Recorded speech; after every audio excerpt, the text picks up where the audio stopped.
Hello అండి. నమస్తే. నేను మీ Radha. Welcome to Radha Lada vlogs. రావడమే మీకు డస్ట్‌బిన్ చూపిస్తున్నాను. 3 కవర్‌లో డస్ట్‌బిన్ అంతా చెత్తంతా సదిరేసాననమాట. ఇటు స్పూన్లు ఆహ్, గె గరిటెలన్నీ పెట్టేసాను. కింద పళ్ళాలయన్నీ పెట్టేస్తాననమాట. ఇంకా డీటెయిల్‌గా నీకు చెప్తాను. ఇది మినీ వ్లాగ్ కదా! నా కిచెన్ చాలామంది చూసారు. చాలామందికి ఇష్టం కూడా. అందుకే నేను మళ్ళీ మళ్ళీ చూపిస్తాను.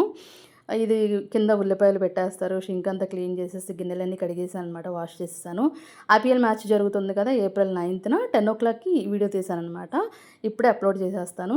రేపు మార్నింగ్ టిఫిన్ అనేది కూడా నేను గ్యాస్ పక్కన కనిపిస్తుంది చూసారా? అక్కడ గిన్నెలో పెట్టేశాను. కిందంతా డస్ట్‌గా అనిపించింది కదా! అది తర్వాత క్లీన్ చేస్తాను. ఒక ఇంపార్టెంట్ న్యూస్ చెప్తాననమాట. ఆ న్యూస్‌లోనే మీకు తెలుస్తది ఎందుకు క్లీన్ చేయలేదనేది. క్లీన్ చేయనియన్నీ కింద పెట్టేశాను. క్లీన్‌గా ఉన్నాయి. వాడుకునేవి మాత్రం పైన అలమారాలో సర్దేశాననమాట. చాలా వరకు నా స్టీలు, ప్లాస్టికు, గాజుయి కూడా మిక్స్ చేసి ఉంటాయనమాట. ఇదిగోండి నా టిఫిన్ చూసారా? ఏంటిదో గెస్ చేయండి. Thank you.